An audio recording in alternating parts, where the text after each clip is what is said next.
on making predictions with theoretical probability. And remember, theoretical is when we use math.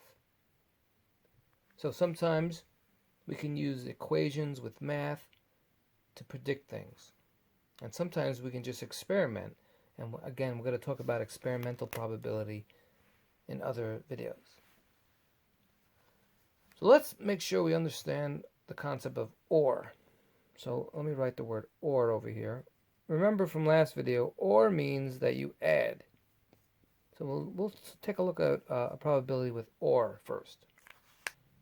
So let's say you have a cube, right? Draw a cube over here.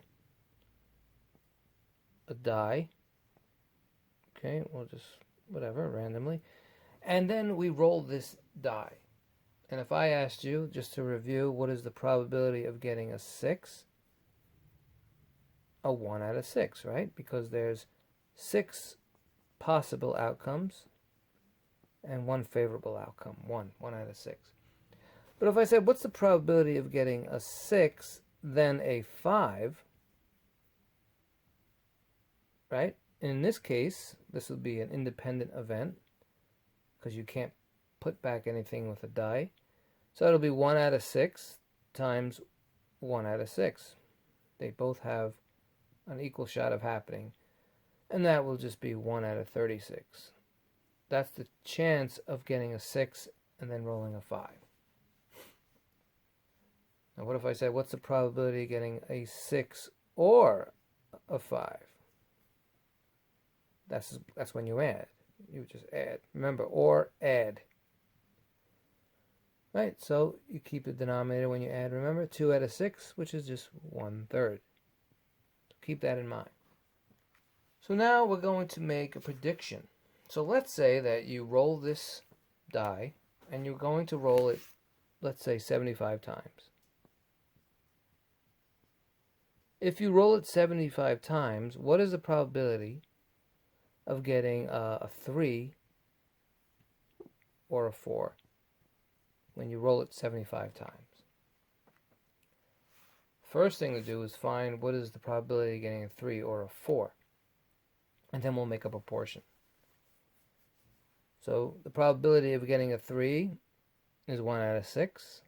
Probability of getting a 4 is 1 out of 6. So this is 2 out of 6, or 1/3. So that's we're going to put 1/3 down here. And we're going to equal it with a proportion. We're going to put 75 here because we want to roll the dice 75 times. So we're going to make a proportion. All we need is to find x, and we have our answer. And you can do this a couple of ways. You can cross multiply, or you can ask yourself, 3 times what is 75?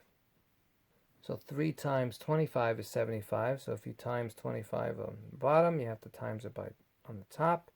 And so you know x equals 25. So if you roll a 3 or a 4, you can expect that to happen 25 times if you roll the die 75 times. Okay, so let's say we have cards.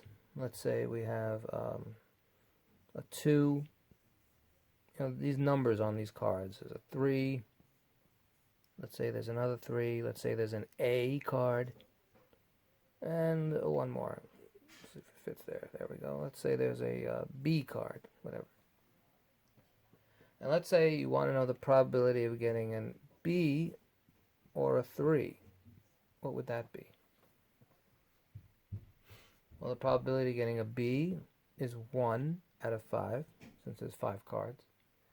The probability of getting a 3 would be 2 out of 5. So it would be 3/5. That would be the chance of that happening. Now let's say you had these cards out and you put them in a pile. So if you picked, this would be the probability of getting a 3 or a B. But let's say you did this 150 times. What should be your prediction on getting a B or a 3? Make a proportion and show me. Pause the video. Okay, well, so we said that is the probability of getting a B or a 3. and we have to make a proportion. We want it 150 times, and that's what we're trying to find now. So just cross multiply if you want, or just find out 5 times what is 150. Right? So 5 times 30 is 150, so we have to times 30 on top, and so we know it's 90.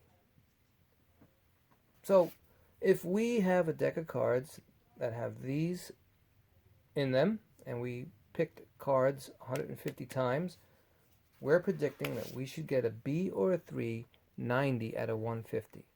90 out of 150 times. One more. So let's say that there's a draw of pants,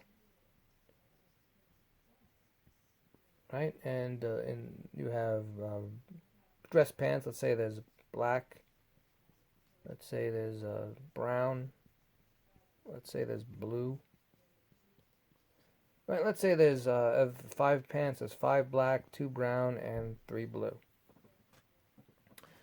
What would be the probability of getting black pants, let's say BL for black, I'll just write it, black or blue? What's the probability of getting black or blue? So the probability of black is 5. There's 5 black, right? And there's 10 possibilities. So it's just half. Probability of getting black is half. So we can say half here. And the probability of getting blue is 3 out of 10. So here now we need a common denominator, which is 10. So we have half chance of getting a black, right? And a blue, there's 3 blue. Again, there's 10 possibilities. So if we multiply here, we get a 10. Here we get a 6. Add on top, we get 16. Multiply on the bottom, we get 20. That could be reduced to, right? 4 goes into 16 4 times, and 4 goes into 25 times, 4/5. Now, what if we wanted to do this? If someone did this, they picked out pants out of this drawer, or this dresser, and they did it, let's say, 200 times. What is your prediction? Okay, so we know it's 4/5 getting a black or a blue. And if you want to do it 200 times, we set up in a proportion. And we know 5 times 40 is 200, so we'll have to times by 40 on top.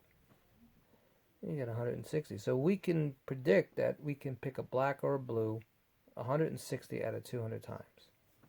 So that's theoretical probability predictions. Great job.